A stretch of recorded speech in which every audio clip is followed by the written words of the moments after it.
Good afternoon. This is Professor Gina, and I am going to make a video talking about Venn diagrams. This is the last topic for Math 210B, and it's actually not a required topic for those of you that are transferring to San Diego State, but it is required for those who are transferring to Point Loma Nazarene, which I think is maybe only one or two of you in the class. So since there aren't very many of you, I'm just going to go through all of the examples that are in the packet pages and work the problems out for you. The first thing we need to do is discuss some of the general terminology. And so I've put together a couple of pictures here to just describe the different terms that you need to know. What I have is two different sets, A and B, and A and B can be different characteristics, like people in the class who have blonde hair and people in the class who have brown eyes, for example. And we can look at those to see where there's overlap, students that have both of those characteristics. The square box that you see would represent the universe of all the students in the classroom, for example. So in this first rectangle that I have, if I want to describe the universe, all the elements that are included, it would be shading this entire box. That includes anyone who's in set A, anyone who's in set B, and then anyone who's in neither of those sets as well. For this second rectangle, if I just want to have the students that are in set A only, I would be shading just the circle that's on the left. Set B, in contrast, would be just the circle that's on the right.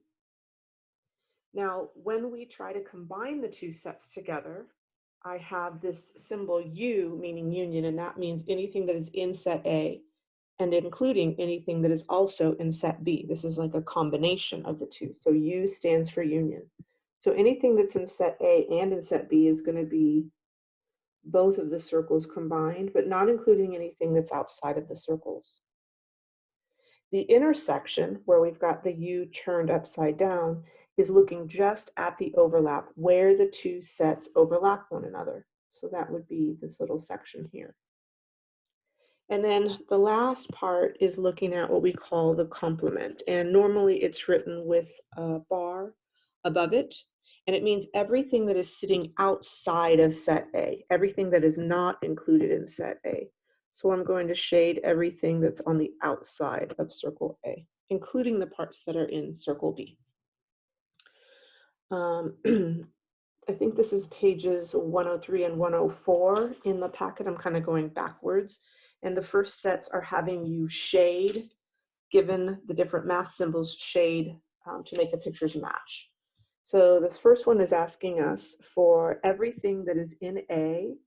Union means also. So we're going to have all of set A and anything that is outside of B. That's what that B with the line is. B complement. So anything that's in set A is going to be, oops, this, right? And then anything that is outside of set B is going to be including all of this. So everywhere that I've shaded is going to be the answer. The only thing that's not included is that little moon piece of B. For this next one, we're looking at everything that is in set A and where it overlaps with everything that's outside of B.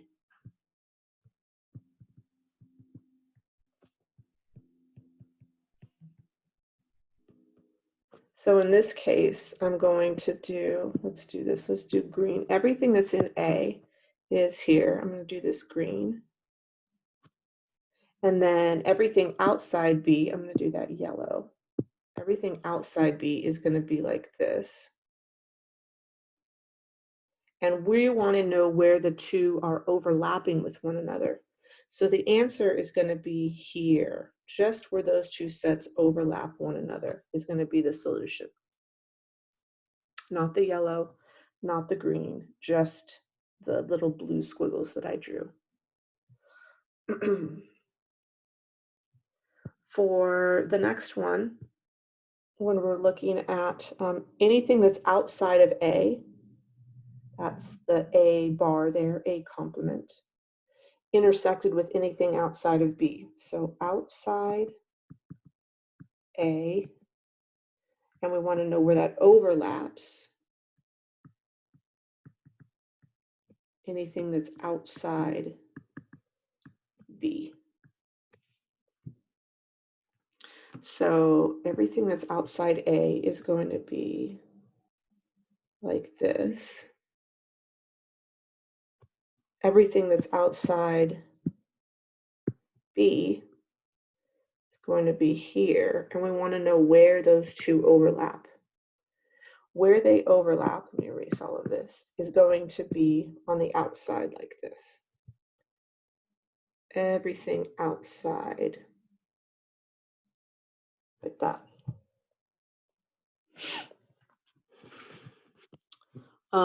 For this next set, we've got a set of parentheses, and so we're going to consider everything where A and B are unionized. That means set A and set B. So we're going to take set A and plus set B. But then it's got a bar above the whole thing, so we want everything outside of this.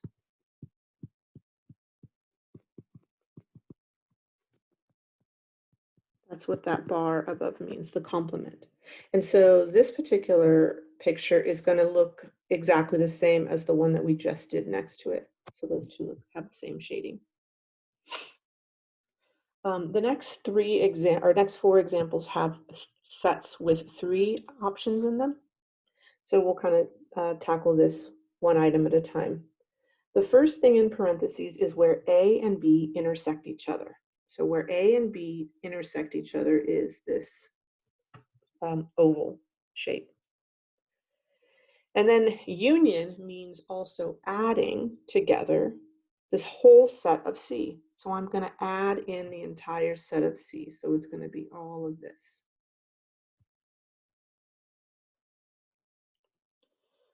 The next one is looking at A intersecting C, where A and C overlap. That's this. And then union in the middle of the 2 parentheses, where, so that means add, where do B and C intersect one another? That is here.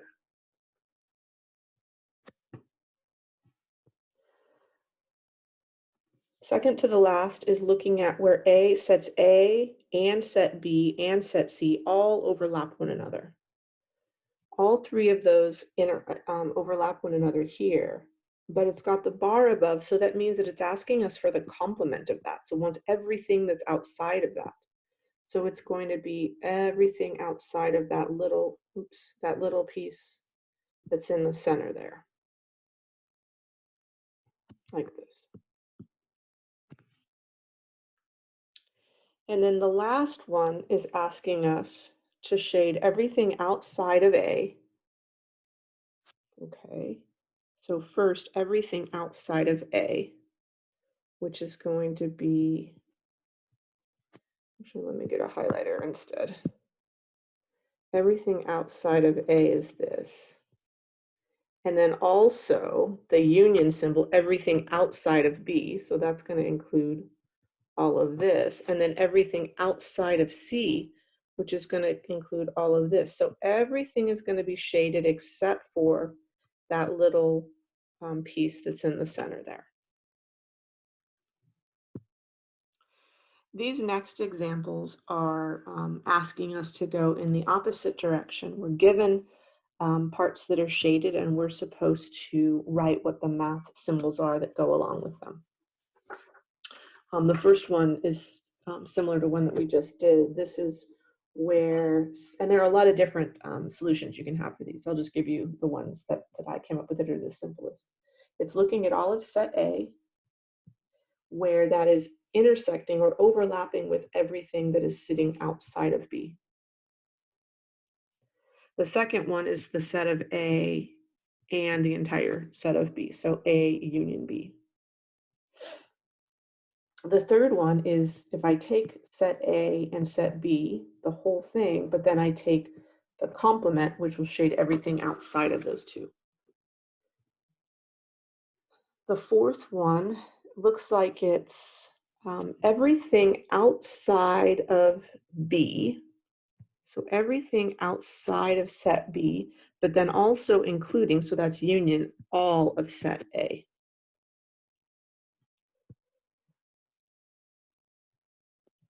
This is shading. If I were to take hang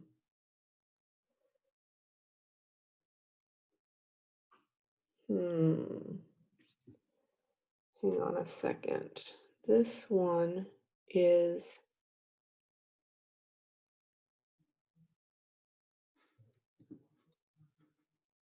hang on, let me pause for a second.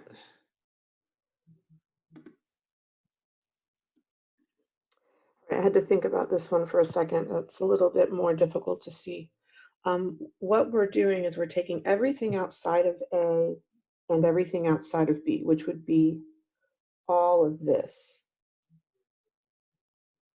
right? No, that's not right. Hang on, what I have on my solution isn't correct. Okay, I figured it out. So let me write down what the solution is first, and then we'll talk about it. It's A complement union B complement intersected with C. So first I'm going to shade everything outside of A, which is this. And then I'm going to overlap that with everything outside of B, which is all of this. And then I'm going to see, so that's taking both of those things into account together, everything outside of A and everything outside of B. And then I want to see where that overlaps with set C. So the answer that I'm getting is just this part, where the blue and the green intersect with set C, which is what we have shaded here. All right, I'm going to look at this in two separate ways. This one on the right, everything outside of all three sets. So A, union B, union C, that's all three sets. But if I take the complement, that'll be everything that's on the outside of all three circles.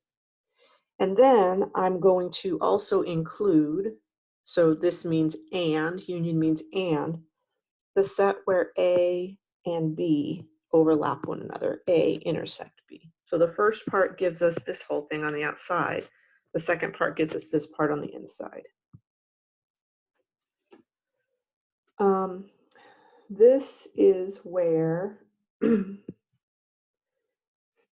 A and C, we're taking their whole unionized set, and where it's overlapping with anything that's sitting outside of B. And then the last part, a lot of different ways you can do this, but I'm just going to take where A and B intersect each other, union meaning add, where B and C intersect each other, union, add, where A and C intersect each other. So I'm taking A and B, this part, plus where B and C are here, plus where A and C are, sort of in three, in three separate spaces, and it gets that whole piece there in the middle. All right, the next set of examples are actually word problems. Let me go to a different page here. And this is from pages 101 and 102. And I'm going to go through each of these examples with you and show you how you work these out systematically. These ones we have to create the drawings because they are not given to us. This first example, we have surveyed 1,000 students at San Diego State, and each of them has enrolled in one of three courses: history, English, or math. And so I'm going to draw three circles. Actually, I can probably do this. I don't want that to be red. Hang on, let me make it black. 1, 2,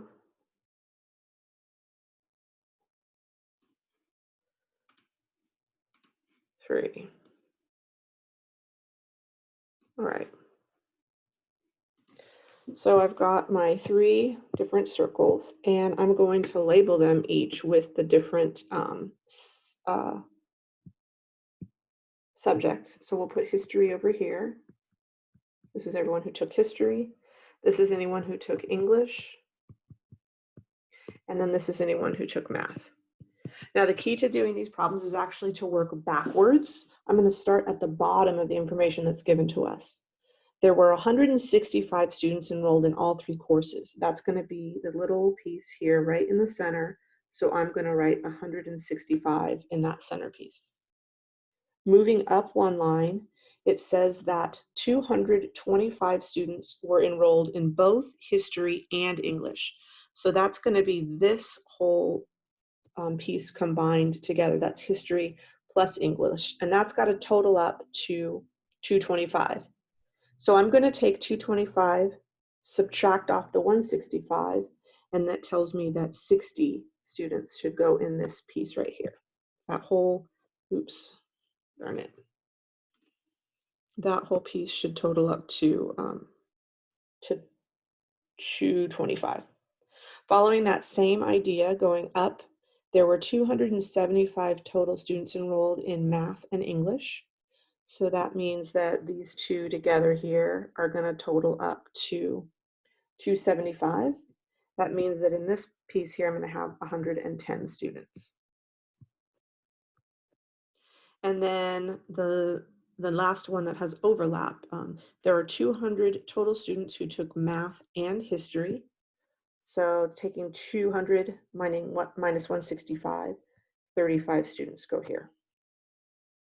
Now, going up one more line, a total of 450 students were enrolled in English. That means that the entire circle of English, which is here, that should total up to 200 completely. So I'm going to take 200 and subtract, 450. I'm going to take 450 and subtract the other components, 60, 165, and 110.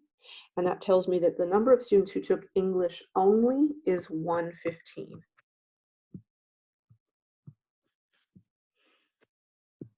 Let me see if that'll erase. Darn it. Can't erase just the shading. Don't know how. There we go. And then for history, the total history circle should be 400. I'm going to subtract the 60, the 165, and the 35, and that means the total number of students taking history only is 140. Now I know that all 3 circles together have to total to 1,000 students.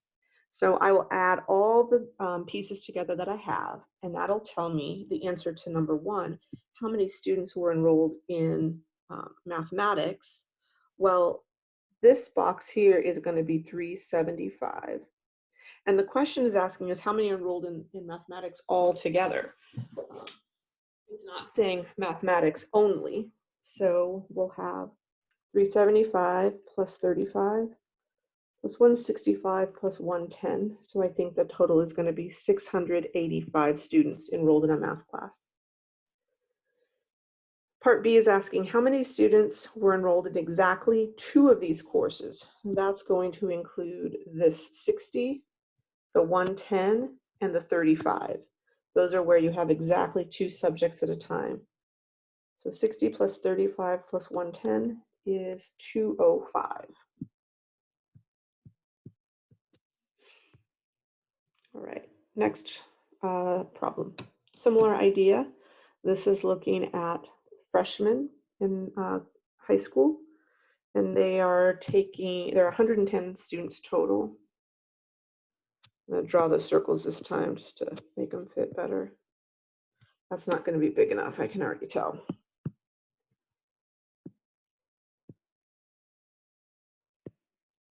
Need to be able to write in these, right? Okay. I'm going to start at the back end where it says, let me label these first. We'll have, what are our subjects? Physics, biology, and math. 5 students took all 3 subjects, that's in the center. 6 took physics and biology, so I'll put 1 here. That'll be a total of 6. 8 took biology and math. Again, I'm going backwards up the list. 8 took biology and math, so that's 3. 5 and 3 will give me 8. And then 10 took both physics and math, so 5 students go here. 25 total students took physics, so 25 minus 11 gives me 14. 45 students total took biology, so I'll take 45 minus 1, 5, and 3. That's 36. And then 48 total took math, so we'll subtract out the 5, the 5, and the 3, and that gives us 35 students only taking math. Question A asks, how many students took biology but not physics or math? So that's asking about just this number here. That answers 36. Question B asks, how many took physics, biology, or math? So any of all 3 of these. So I'm going to add all the numbers together here. Every single number that I see in the diagram.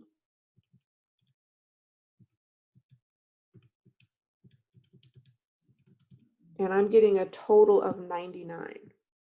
Well, the original said that there were 110 students surveyed. That means that if we were to draw the whole universe, the problem that we had before, the San Diego State one, said that there were, let me scroll back up, that each of the students took at least one of the courses. But in this problem, it doesn't say that. It's just telling us how many took each of these. So that means that if there were 110 total students, 99 are inside the Venn diagram we have. That means that there are 11 students sitting outside who didn't take any of the 3 subjects. So the answer to part C is going to be 11.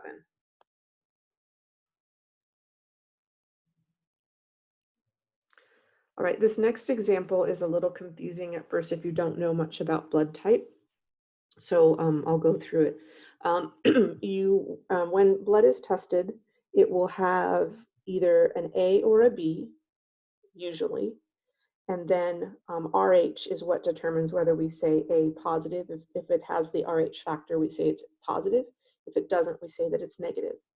If it's neither A nor B, then it's considered to be O. And so in our drawing here, we are going to have 3 different components. We'll have a set for A, blood A. We'll have another set for B. And then we'll have the RH factor, which is sitting here. And then if we have things that are outside of this set, those will be blood type other. All right, so starting at the bottom of this table, we have 4 people out of the 200 samples that were A, B, and RH. So that would be AB positive. They are 4 going here. 10 total samples were B and RH. So that means that I would put a 6 here. That has to total to 10. 31 samples were A and RH. So that means we'll have 27 here. And then 5 were A and B. So we'll put a 1 here.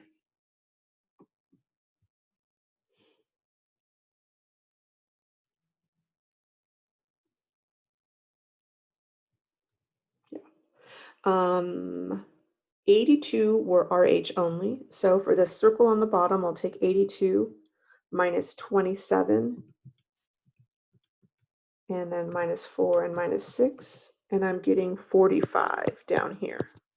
That whole circle has to total up to 82.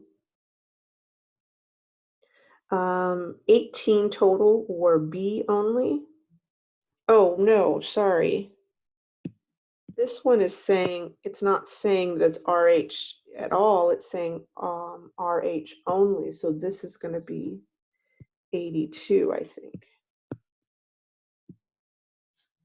Yeah, this is going to be 82. This is going to be 18, and this is going to be 50. So let's add all of this together. Let's see, 51.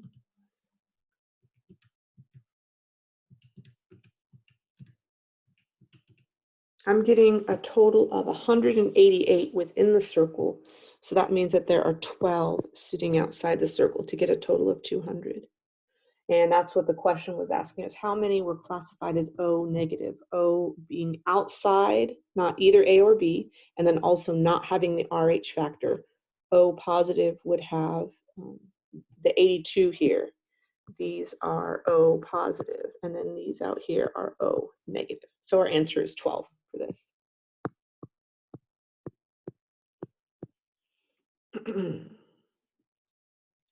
Okay, next example. Kind of a silly example if you knew this nursery rhyme. There's a convention with bakers, candlestick makers, and butchers. So let's make our 3 circles. Let's put butchers,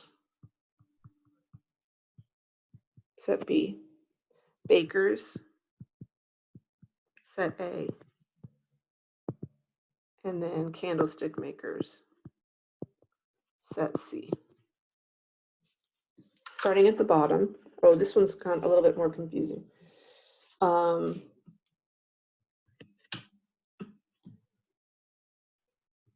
80 were in set C, but not in set A or B. So 80 who were in set C, but not in A or B. So that's going to be strictly there. The next one is 50 who are in both set B and set C, but not in A. Both set B and set C, but not A is right here. This is 50. 40 were in set A and C, but not in B. 40, this is set A and C overlapping, but not set B.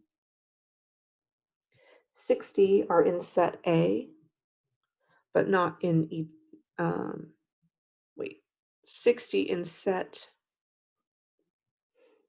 A, but not in B or C. 60 goes here. 70 in set B, not in A or C. 70 here. And then 50 are in B and A, but not C. 50. All right. So the question was, how many are in all 3, A, B, C? We add all of these together. What's in the, what I have filled out so far.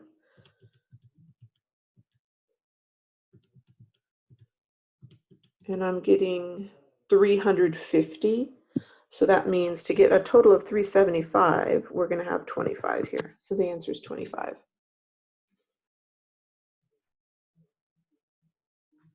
All right, this is our last example. We have a poll with voters, and it's asking them how they keep up with their news.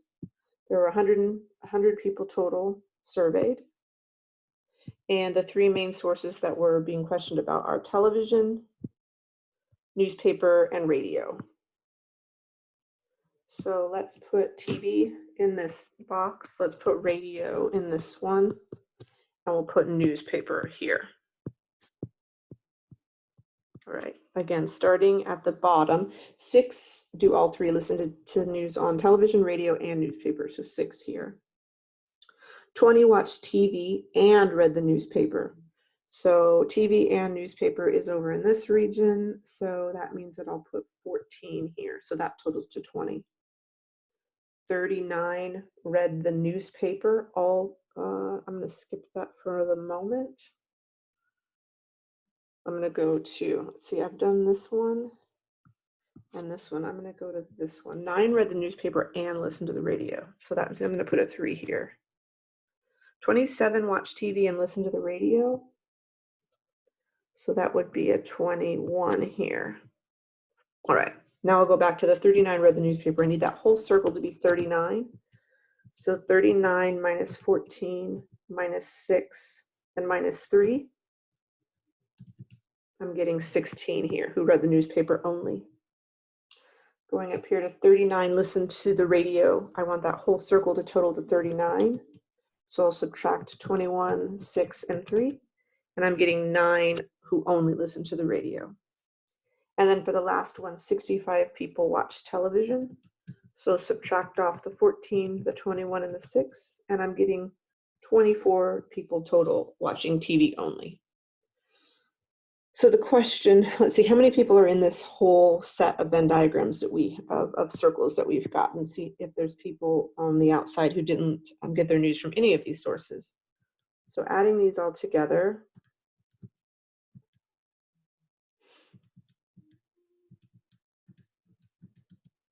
I'm getting 93. I'm getting 93. So that means that there are 7 sitting outside the circles. It says, how many of the 100 people surveyed kept up with current events by some other means than the 3 sources listed? So that's the answer 7. How many read the newspaper but did not watch TV news? Read the paper but did not watch TV news. So that's going to be this circle. And then also this circle, right? Not including the 14 and the 6. So I think the answer there is going to be 19. And then the last one, how many used one of the 3 sources to keep up with current events? So we'll include this, this, and this. We have only one source. So 24 plus 9 plus 16